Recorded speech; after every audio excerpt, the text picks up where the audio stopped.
এই পুষ্পা সিন্ডিকেটের মিটিং ডাকলো কে? কিছুদিন পর আমাদের সিন্ডিকেটের ব্যবসা বন্ধ হয়ে যাবো, তাই সিন্ডিকেটের প্রত্যেকটা মেম্বার চেয়ারম্যান অনেক চিন্তিত। তাই পুষ্পা ভাই আমাদের এই সিন্ডিকেট আয়োজন করছে। মিটিং এত সাজানো গোছানো কেন? পুষ্পা ভাই ঘুমায় কেন? ঘুমাইবো না, পুষ্পা আগে পড়তো নাইকি স্যান্ডেল, এখন পরে নাইকি ঢিউ। এটা আমি শিওর, পুষ্পা এই ব্যবসা থেকে কামাইছে অনেক ভিউ। পুষ্পা তো বাড়ি বানায় ফেলছে, আমরা থাকি ভাড়া। এই সিন্ডিকেট বন্ধ হয়ে গেলে আমরা তো খামো মারা।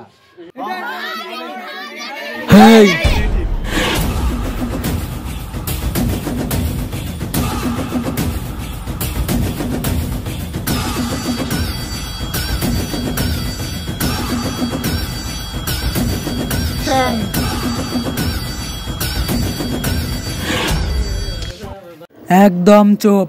পুষ্পাবাবু যখন কেউ করব তখন কথা কইব না কেউ, সবাই থাকবো চুপ। বাউ দেব তো কুত্তাই করে। এই সিন্ডিকেট বন্ধ হইলে তোরা যেমন ক্ষতিগ্রস্ত হবি তেমন আমিও কষ্ট পাবো। সিন্ডিকেট হলো পুষ্পার সন্তানের মতো, আর পুষ্পা হলো এই সিন্ডিকেটের মা। আরে ভাই ডেলিভারিটা নরমাল হলো না সিজারে হলো? খালি জুতা লাগিয়ে তোর গালে বাড়ি মারবার পাইতাছি না, কারণ তোর গালের থেকে আমার জুতার দাম বেশি। সিন্ডিকেটের প্রত্যেকটা মেম্বারে কইতাছি, এই সিন্ডিকেট এত দূর আগে আনার আমারও কিন্তু একটা গুরুত্বপূর্ণ অবদান আছে।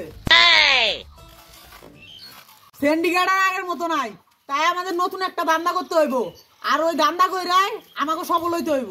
তবে কি এমন করা যায় যেটা করে আমরা সফল হইতে পারবো? ভাই আপনি তো বাইরে হলো না, ব্যবসা ভালো, মাঝে মধ্যে আবার মায়া গো হাত ধরে ছবি তোলেন। ইস কষ্ট কি, এবছর মিস করে আলাইলাম, সামনের বছর ওই কামটাই আগে করবো।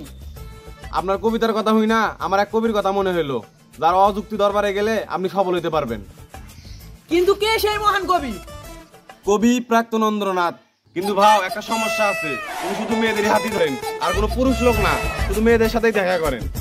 কিন্তু ভাও কোনো সমস্যা নাই, এই কামের জন্য তো আমাকে শিপালি ভাবেই আছেই। একটা কবিতা মনে এলো, আগুন না জ্বললে তো কয়েল জ্বলবে না, আর কয়েল না জ্বললে ধোঁয়া উঠবে না, আর ধোঁয়া না উঠলে তো মশা মরবে না। উফ, আগে তাড়াতাড়ি খাতার মধ্যে লিখে রাখি। কবিগুরু জান, তুমি আইছো, আমি তোমার কথাই ভাবতেছিলাম। আমার গোলাপ ফুল কোথায়? গোলাপ ফুল তো আনি নাই, ফুল তো আনছি গাঁদা, কারণ তোমার মাথার সব চুল হলো সাদা। জান তুমিও কবিতা গাও, কেন জানি বুঝতেছি না বাংলাদেশের সবাই কবি হয়ে যাচ্ছে। আসো জান, কবিতা বাদ দাও, এখানে বসো। আপনি এখানে বসে কি করতেছিলেন? আমি কবিতা লিখতেছিলাম, কারণ আমি প্রাক্তনকে কখনো ক্ষমা করবো না। তো কি কবিতা লিখলেন আমাকে শোনান তো। কবিতা আমি শোনাতে পারবো, আর প্রাক্তনকে আমি কখনো ক্ষমা করতে পারবো না। প্রাক্তন কি আপনার ক্ষমার অপেক্ষায় বসে আছে? প্রাক্তন আমার ক্ষমার অপেক্ষায় বসে থাক বা না থাক, বাট আমি প্রাক্তনকে কখনোই ক্ষমা করতে পারবো না। প্রাক্তনকে আপনার ক্ষমা করতে হইব না, আগে আপনি কবিতা শোনান। কবিতা শোনাবো, তবে আমি প্রাক্তনকে কখনোই ক্ষমা করবো না। আমি কার কাছে আইলাম? অজীবনই তো চলে প্রাক্তনকে নিয়ে। আচ্ছা থাক থাক, বাদ দাও, আমি কবিতা শোনাচ্ছি। কবিতার নাম হলো প্রাক্তনকে আমি কখনোই ক্ষমা করব না। কারণ আমি প্রাক্তনকে কখনোই ক্ষমা করব না, কারণ প্রাক্তনের নাম নিলেই ইউটিউবে টিকটকে মিলিয়ন মিলিয়ন ভিউ আসে, ওই জন্য আমি প্রাক্তনকে কখনোই ক্ষমা করব না। তো বলো কবিতাটা কেমন লাগলো? এটা একটা কবিতা হলো, এত তো পিলে নার্সারির বাচ্চারাও ভালো কবিতা লিখতে পারে। তুমি আমার কাছে যেটা জানতে চাচ্ছ সেটা বলো। কবিগুরু, বর্তমানে কি করলে সফল হয়ে যাবো এটা আমি জানতে চাই। বর্তমানে সফল হইতে গেলে প্রাক্তনকে দিয়ে ব্যবসা করতে হবে, যেমন আমি করছি, আমি কিন্তু সফল। যেমন তোমরা সেলুনের দোকান দিতে পারো, কারণ সেলুনের ব্যবসা যেই করেছে সেই কিন্তু বড় লোক হয়েছে। আচ্ছা ওগুলো থাক, আজকে আমি যাই। এই শোনো শোনো শোনো শোনো, তবে তুমি যাও, আমি কিন্তু প্রাক্তনকে কখনোই ক্ষমা করব না। ধরো তোমার প্রাক্তনের নাম খালি কর।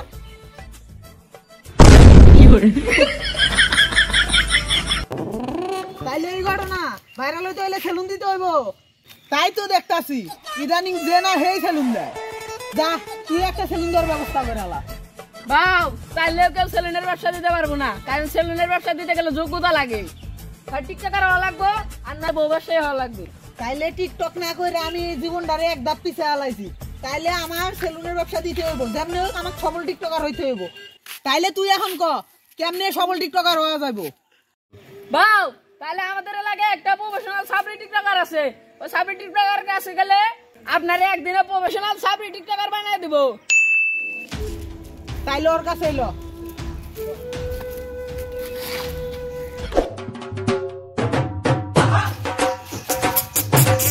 ইনি হলো সেই টিকটক বিশেষজ্ঞ স্যার। ইনারে তো স্যার কম, ম্যাডামই বেশি মনে হয়। বাউ, টিকটকাররা সব উপর দিয়ে স্যার, ভিতর দিয়ে সবাই ম্যাডাম। আমি এই প্রতিষ্ঠানের একজন সফল টিকটকার ডিজে ঝাঁকানাকা ছাকোয়ার।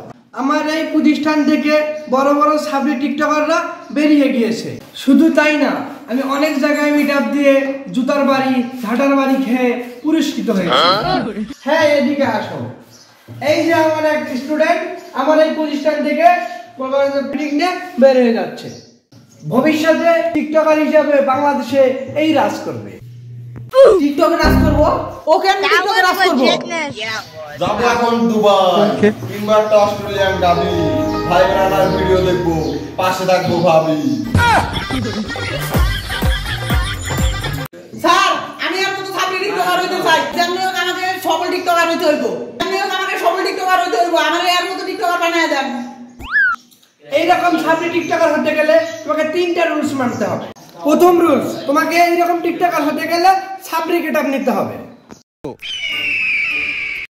অবশ্য গেটআপ নেওয়ার কিছু নাই, তোমাকে সাবরির মতনই লাগে। দ্বিতীয় নাম্বার রুলস, তোমার মধ্যে কখনো লজ্জা শরম থাকা যাবে না। স্যার, সবাইদের ভিতরে কোনো লজ্জা শরম নাই। তৃতীয় নাম্বার রুলস, এই পানিটা খাও। এটা কি স্যার? আরে এটা তো কন্ডারের মুখ।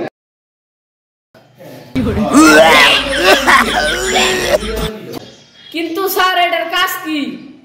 এটা 2 বেলা পান করতে হবে, সকাল আর বিকাল। এটা পান করলে পাচার ঘুম মাথায় আসবে, তখনই তো টিকটকের কন্টেন্ট। স্যার, আমরা কখন বুঝবো ইনি একজন সফল টিকটকার হয়েছে?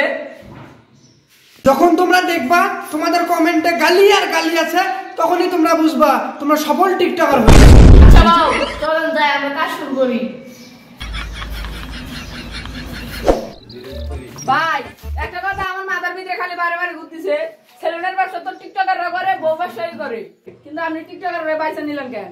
এত নিচে নামবো যে বউ ব্যবসা করে খামো, অত নিচে আমি নামতে পারবো না। যেহেতু আমি পুরুষ, যতদিন আছে যান ততদিন ধরে রাখবো মান সম্মান। কিন্তু বাউ, আপনি চোর হলে ইমানদার আছেন। আর তো এগুলো সকাল বিকাল 2 বেলা খাইতে গেলো, এভাবে খাইতে গেলে তো আমি অনেক পিছিয়ে যাবো। আর তুই তো জানোস পুষ্পার যুগে গানে। বাউ, আপনি পুরো ওষুধ খাওয়ালান, ওষুধ তো আর জানে না সকাল আর বিকাল। তুই তো ভালো বুদ্ধি দিছস। ভাই, আপনি কি কন্টেন্ট আইতাছে? ভাইয়ের কন্টেন্ট আছে, ভাইয়ের কন্টেন্ট আছে। ভাই, আমার তুই কন্টেন্ট করেন না ভাই।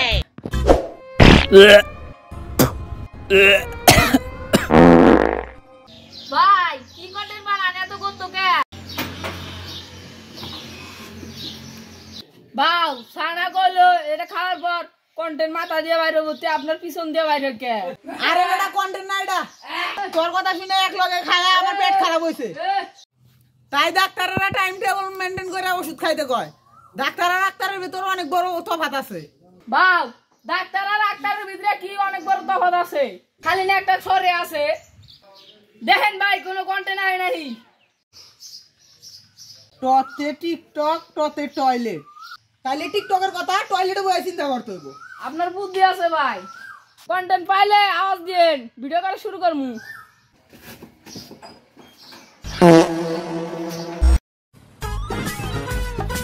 আমি পাগল হয়ে গেছি দেখে তোমার চোখের পাপড়ি। টিকটকের ভরিউ কামাতে চলে এসেছি আমি, নতুন ছাপড়ি।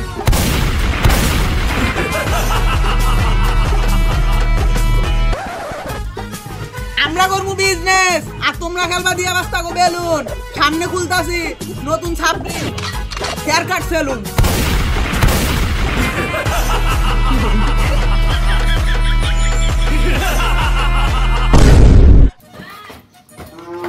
বাউ, আপনি তো একটা কাম করে আনাইছেন। টিকটকের ফরিতে যায় দেখি খালি আপনারই নাম, পুষ্পাদার ছাপড়ি। ভিডিওতে লাইকে থেকে কমেন্টে বেশি, আর সবাই উড়া দূরে গাইলা দিছে। কস কি? তাইলে এখন মিটআপ দিলে মার খাবো না? সাথে চলার বাড়ি ফিরি। অবশেষে আমি সবল টিকটকার হয়ে গেলাম। এখনই আমার সঠিক সময় সেলুন খোলার ব্যবস্থা কর।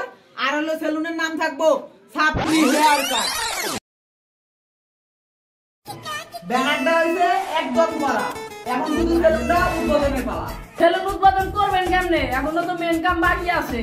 ওটা আবার কি? সেলুন উদ্বোধনের সময় কেউ থাকুক বা না থাকুক, কিছু বউ ব্যবসায়ী আর ছাপড়ি টিকটকার লাগবে। বুঝছি, অগরে নিয়ে বড় করে একটা মিটআপ দিয়া সেলুনটা উদ্বোধন করে আলাইতে হলো। তুই একটা কাম কর, বাংলাদেশের সব থেকে স্বর্ণাম হিন্দুর নাম যুক্ত কিছু টিকটকার আর কিছু বউ ব্যবসায়ীরা ডাক দে আমাদের সেলুনটা উদ্বোধনের দিন। বাজেট কেমন করবো রে? অথবা তুমি একদম সস্তা, খালি দুপুরে একবেলা খাইবার দিলে হবো। তাইলে তুই এই কাজটাই কর, সব থেকে বড় নাম যুক্ত কয়টারে ডাক দে। তাহলে ভাই ওই যে লিঙ্ক ভাইরাল হয়েছে সম্রাট, ওখানে ফেসবুকও ভালো আছে, ওখানে ডাকবে। ওরা বাইরে লজনে যে কাম করছে না, আস্তাগফিরুল্লাহ। এই বউ ব্যবসায়ী করে দিয়ে সেলুন উদ্বোধন করামু, তাতে কি আঙ্গরে কোনো উন্নতি হইব? বাল এরপরে করতে হইব। সেলুন উদ্বোধনের সময় কিছু টিকটকার আর কিছু বউ ব্যবসায়ীদের থাকতে হইব। একটা কাজ কর, তাইলে ওদের সাথে কথা বইলা সেলুনের সামনে মিটআপ দেওয়ার ব্যবস্থা কর। যেমনে হোক এই সেলুনের ব্যবসা করে আমার সবার উপরে উঠতে হইব, কারণ পুষ্পা ঝুঁকে জানে।